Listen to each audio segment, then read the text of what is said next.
Saan na ba napupunta yung ating mga stories my day after 24 hours at papaano gusto natin balikan yung matagal natin balikan yung ating my day.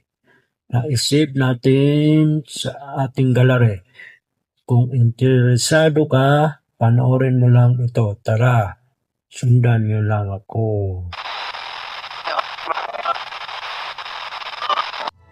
Itong una, pindutin natin ang Facebook.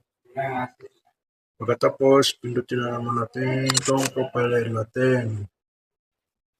Tapos, pindutin na naman natin itong tatlong tuldok. Tapos, pindutin na naman natin itong archive.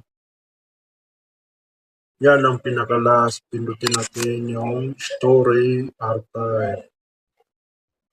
Ayan na guys. So, nakikita na yung mga dating inamay din natin na hindi natin makikita sa 24 hours.